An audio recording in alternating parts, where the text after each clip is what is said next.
Hello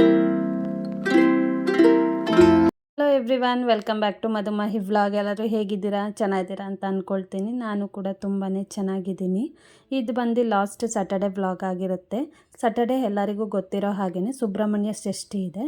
ಅದರಿಂದಾಗಿ ಪೂಜೆಗೆಲ್ಲ ready ಮಾಡ್ಕೊತಾ ಇದ್ದೆ. ಈ ಷಷ್ಠಿ ಹಬ್ಬ ಬಂದು 2 ದಿವಸ ಬರುತ್ತೆ.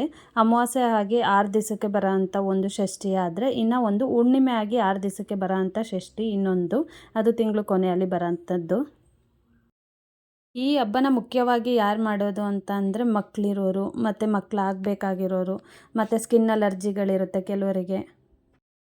ಈ ಮೇಯ್ನಾಗಿ ಸುಬ್ರಹ್ಮಣ್ಯ ದೇವರು ಅಂದ್ರೇ ನಮಗೆ ಫಸ್ಟು ನೆನಪಿಗೆ ಬರೋದೇ ಯಾವುದೇ ಥರದ ಚರ್ಮ ರೋಗಗಳಾಗಲಿ, ಸ್ಕಿನ್ ಅಲರ್ಜಿ ಆ ಥರ ಏನಾರೋ ಪ್ರಾಬ್ಲಮ್ ಇದ್ದರೆ ನಿವಾರಣೆ ಆಗುತ್ತೆ ಆ ದೇವರಿಗೆ ಕೈ ಮುಗಿದ್ರೆ ಅನ್ನೋದೇ ನಮ್ಮ ಮೈಂಡಿಗೆ ಬರೋದು.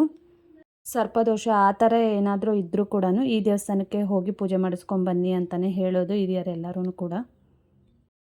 ಈ ಹಬ್ಬದಲ್ಲಂತೂ ಕುಕ್ಕೆಗಂತೂ ಹೋಗೋಕ್ಕೆ ಆಗೋದಿಲ್ಲ, ಯಾಕಂದರೆ ರಥೋತ್ಸವ ಎಲ್ಲ ಇರೋದ್ರಿಂದ ತುಂಬಾ ರಶ್ ಇರುತ್ತೆ. ಅದರಿಂದಾಗಿ ಮನೆಯಲ್ಲೇ ಪೂಜೆ ಮಾಡಿ, ಮನೆಯಲ್ಲೇ ನೈವೇದ್ಯ ಎಲ್ಲ ಮಾಡಿ ದೇವರಿಗೆ ಇಟ್ಟು ನಮಸ್ಕಾರ ಮಾಡ್ಕೊತೀವಿ. ಈ ಹಬ್ಬಕ್ಕೆ ಸ್ಪೆಷಲ್ ಫುಡ್ಡಾಗಿ ಸಾಂಬಾರನ್ನ ಮಾಡ್ತೀವಿ. ಗೊತ್ತಿಲ್ಲದೆ ಇರೋರಿಗೆ ಸಾಂಬಾರು ಅಂತ ಅನ್ನಿಸ್ಬೋದು, ಬಟ್ ಆದರೆ ಇದೇನಂತ ಅಂದರೆ ಎಲ್ಲ ಥರ ತರಕಾರಿಗಳನ್ನ ಹಾಕಿ ಮಾಡೋ ಅಂಥದ್ದು. ಈ ಹಬ್ಬದಲ್ಲಿ ಯಾವ್ಯಾವ ಥರ ತರಕಾರಿ, ಯಾವ್ಯಾವ ಥರ ಹಸಿ ಕಾಳುಗಳು ಸಿಗುತ್ತೆ ಎಲ್ಲನೂ ಹಾಕಿ ಮಾಡ್ತಾರೆ. ಒಂದು 10ರಿಂದ 12 ಥರ ತರಕಾರಿ ಅಂತೂ ಹಾಕ್ತೀವಿ ಸಾಂಬಾರಿಗೆ. ತುಂಬಾ ರುಚಿಯಾಗುತ್ತೆ. ಅದ್ರ ಜೊತೆಗೆ ಹಾಗೆ ಪಲಾವು ಓಟ್ಸ್ ಯೂಸ್ ಮಾಡಿಕೊಂಡು ಪಾಯಸ ಕೂಡ ಮಾಡಿದ್ದೆ. ತುಂಬಾ ರುಚಿಯಾಗಿ ಬಂದಿತ್ತು ಪಾಯಸ. ನಮ್ಮ ಗಾರ್ಡನಲ್ಲೇ ಸ್ವಲ್ಪ ಮೆಂತ್ಯ ಸೊಪ್ಪೆಲ್ಲ ಹಾಕಿದ್ದು, ಅದು ಕೂಡ ಬಂದಿತ್ತು. ಅದನ್ನೇ ಕಿತ್ಕೊಂಡು ಅದರಲ್ಲಿ ಈಗ ಪಲಾವ್ ಮಾಡ್ತಾಯಿದ್ದೀನಿ. ಅದ್ರ ಜೊತೆಗೆ ಸ್ವಲ್ಪ ತರಕಾರಿಗಳನ್ನೂ ಕೂಡ ಹಾಕಿ, ಕಾಳು ತರಕಾರಿ ಎಲ್ಲ ಹಾಕಿ ಪಲಾವ್ನ ಮಾಡ್ತಾಯಿದ್ದೀನಿ.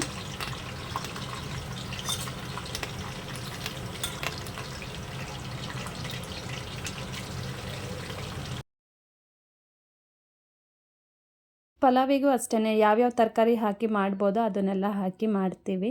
ಹಾಗೆ ಕ್ಯಾರೆಟು, ಬೀನ್ಸು, ಆಲೂಗೆಡ್ಡೆ, ತೊಗರಿಕಾಯಿ, ಸ್ವಲ್ಪ ಮೆಂತ್ಯ ಸೊಪ್ಪು ಕೂಡ ಹಾಕಿ ಮಾಡ್ಕೊತಾ ಇದ್ದೀನಿ.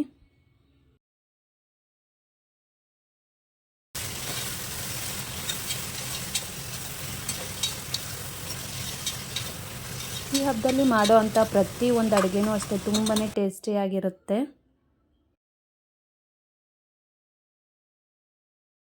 ನಾವು ನಾರ್ಮಲ್ ಡೇಸ್ಗಳಲ್ಲಿ ಮಾಡಿದಾಗ ಇಷ್ಟು ರುಚಿಯಾಗಿ ಬರೋದೇ ಇಲ್ಲ. ತುಂಬಾ ರುಚಿಯಾಗಿ ಬರುತ್ತೆ ಏನೇ ಮಾಡಿದರೂ ಕೂಡ. ಪಲಾವಿಗೆ ಒಗ್ಗರಣೆ ಎಲ್ಲ ಹಾಕಿಬಿಟ್ಟು ಹಾಗೆ ಇನ್ನೊಂದು ಕಡೆ ಸಾಂಬಾರಿಗೆ ಕೂಡ ರೆಡಿ ಮಾಡ್ಕೊತಾ ಇದ್ದೆ. ನಾಳೆ ಪೂಜೆ ಮುಗಿಸ್ಕೊಂಡು ಶಾಪಿಗೂ ಕೂಡ ಹೋಗಬೇಕಾಗಿದ್ದರಿಂದ ಸ್ವಲ್ಪ ಸಿಂಪಲಾಗಿ ಬೇಗ ಮಾಡಿಬಿಡೋಣ ಅಂತ ಪಲಾವು, ಸಾಂಬಾರು, ರೈಸು ಮತ್ತು ಕೋಸಂಬರಿ ಪಾಯಸ ಕೂಡ ಮಾಡ್ಕೊಂಡಿದ್ದೆ. ನಾವು ನಾರ್ಮಲಾಗಿ ಯಾವ ಥರ ಮಸಾಲೆ ಸಾಂಬಾರಿಗೆಲ್ಲ ಹಾಕ್ಕೊತೀವಿ ಐಟಮ್ನ, ಅದೇ ಥರನೇ ಹಾಕ್ಕೊಂಡು ಮಸಾಲೆನೂ ಕೂಡ ರೆಡಿ ಮಾಡ್ಕೊಂಡಿದ್ದೀನಿ.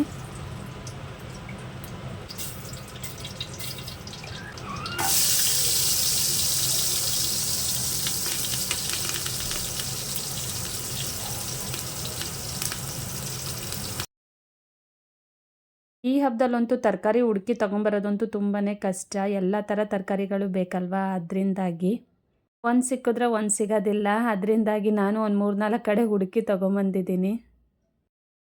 ಬೀನ್ಸು, ಸೋರೆಕಾಯಿ, ಕ್ಯಾರೆಟು, ಸೀಮೆ ಬದನೆಕಾಯಿ, ಮೂಲಂಗಿ, ತುಪ್ಪದೀರೆಕಾಯಿ, ಆಲೂಗೆಡ್ಡೆ, ಬದನೆಕಾಯಿ, ಹಾಗೆ ಅದ್ರ ಜೊತೆಗೆ ಹಲಸಿನ ಬಡಕು,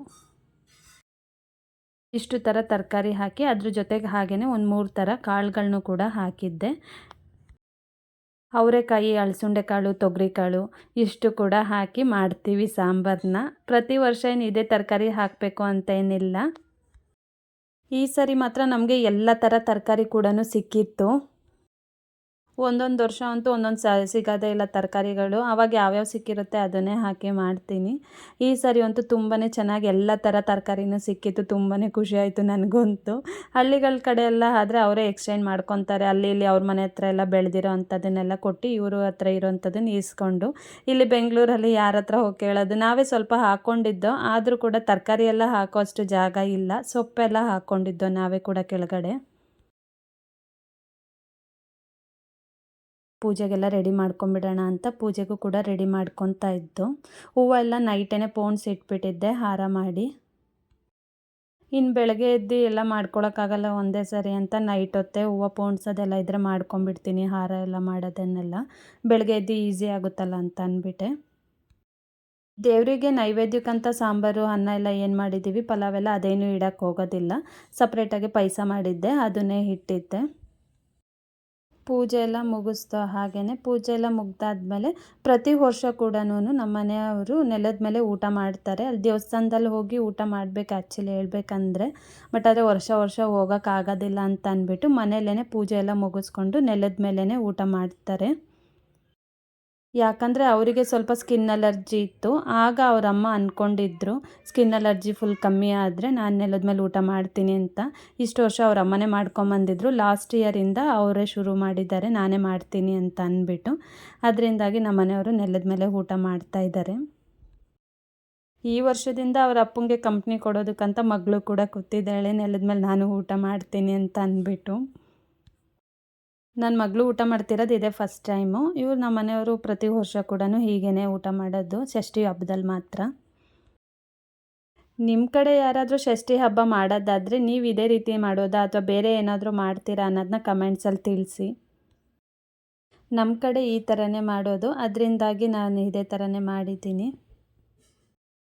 ಈ ಥರ ಊಟ ಮಾಡಿಬಿಟ್ರೆ ಸ್ಕಿನ್ ಅಲರ್ಜಿ ಎಲ್ಲ ಕಮ್ಮಿ ಆಗುತ್ತಾ ಅಂತ ಕೇಳೋಕ್ಕೆ ಹೋಗಬೇಡಿ, ಅದು ಒಂದು ನಂಬಿಕೆ ಅಷ್ಟೇ ದೇವ್ರ ಮೇಲಿರೋ ಅಂಥದ್ದು. ನಮ್ಮ ಮನೆಯವರಿಗೆ ಫಸ್ಟು ತುಂಬಾ ಜಾಸ್ತಿ ಇತ್ತು ಸ್ಕಿನ್ ಅಲರ್ಜಿ, ಬಟ್ ಆದರೆ ಈಗ ಸ್ವಲ್ಪ ಕಮ್ಮಿ ಆಗಿದೆ ಅಂತಲೇ ಹೇಳ್ಬೋದು. ಯಾಕಂದರೆ ಫಸ್ಟಿಗೆ ಕಂಪೇರ್ ಮಾಡಿದ್ರೆ ಈಗ ತುಂಬಾ ಕಮ್ಮಿ ಆಗಿದೆ. ಅದರಿಂದಾಗಿ ಅವರು ಅದನ್ನೇ ರೂಢಿ ಮಾಡ್ಕೊಂಡಿದ್ದಾರೆ, ಪ್ರತಿ ವರ್ಷ ಇದೇ ಥರ ಊಟ ಮಾಡ್ತಾರೆ. ಈ ಹಬ್ಬಕ್ಕೆ ಹೋಗ್ಬೇಕಂತ ಎಷ್ಟೊಂದು ಸಾರಿ ಅಂದ್ಕೊತೀನಿ ದೇವಸ್ಥಾನಕ್ಕೆ, ಬಟ್ ಅದು ಆಗೋದೇ ಇಲ್ಲ. ಯಾಕಂದರೆ ರಥೋತ್ಸವ ಎಲ್ಲ ಇರುತ್ತೆ ರಾಮನಾಥಪುರ ದೇವಸ್ಥಾನದಲ್ಲಿ, ತುಂಬಾ ರಶ್ ಇರುತ್ತೆ, ಹೋಗೋದಕ್ಕೆ ಆಗೋದಿಲ್ಲ. ಅದರಿಂದಾಗಿ ಊರಿಗೆ ಹೋದಾಗ ಯಾವಾಗಾದರೂ ಹೋಗಿಬಿಟ್ಟು ಪೂಜೆ ಮಾಡಿಸ್ಕೊಂಡು ಬರ್ತೀವಿ. ನನ್ನ ಮಗಳು ಇದೇ ಫಸ್ಟ್ ಟೈಮ್ ತಿಂತಾ ಇರೋದ್ರಿಂದ ಒಂದು ತುತ್ತು ಯಾಕೆ ಸೈಡಿಗೆ ಇಡಬೇಕಂತ ಗೊತ್ತಿಲ್ಲ, ಅದನ್ನೆಲ್ಲ ಕೇಳಿ ಕೇಳಿ ಕೇಳಿ ಇಟ್ಬಿಟ್ಟು ತಿಂತಾ ಇದ್ದಾಳೆ ಈಗ. ಈ ಸುಬ್ರಹ್ಮಣ್ಯ ಷಷ್ಠಿ ಪೂಜೆ ಏನಿದೆ ಇವತ್ತು ಮಾಡೋಕ್ಕಾಗದೇ ಇರೋರು ಹುಣ್ಣಿಮೆ ಆಗಿ 6 ದಿವಸಕ್ಕೆ ಇನ್ನೊಂದು ಷಷ್ಠಿ ಬರುತ್ತೆ. ಆ ಷಷ್ಠಿಗೆ ಕೂಡ ಪೂಜೆ ಮಾಡ್ಬೋದು. ಅದನ್ನು ತಿಂಗಳು ಷಷ್ಠಿ ಅಂತಲೂ ಕರೀತಾರೆ. ಇಲ್ಲಿಗೆ ನನ್ನ ಇವತ್ತಿನ ವೀಡಿಯೋಸ್ನ ಮುಗಿಸ್ತಾ ಇದ್ದೀನಿ. ಹಾಗೆ ನಾನು ಮಾಡ್ತಿರೋ ವೀಡಿಯೋಸ್ಗಳು ಇಷ್ಟ ಆಗಿದ್ದರೆ ಏನು ಮಾಡಬೇಕಂತ ಗೊತ್ತಲ್ವಾ, ಲೈಕ್ ಮಾಡಿ. ಹಾಗೆ ಹೊಸ್ದಾಗಿ ಯಾರಾದರೂ ನಾನು ವೀಡಿಯೋಸ್ನ ನೋಡ್ತಾ ಇದ್ದರೆ ಪ್ಲೀಸ್ ಸಬ್ಸ್ಕ್ರೈಬ್ ಮಾಡಿಕೊಂಡು ವೀಡಿಯೋಸ್ನ ನೋಡಿ ಅಂತ ಹೇಳ್ತಾ, ನೀವೇನಾದರೂ ಈ ಷಷ್ಠಿ ಹಬ್ಬನ ಮಾಡೋದಾದರೆ ಮನೇಲಿ ಯಾವ ರೀತಿ ಮಾಡ್ತೀರಾ ಅಂತ ಕಮೆಂಟಲ್ಲಿ ತಿಳಿಸಿ. Thank you for watching. See you the next vlog. Bye.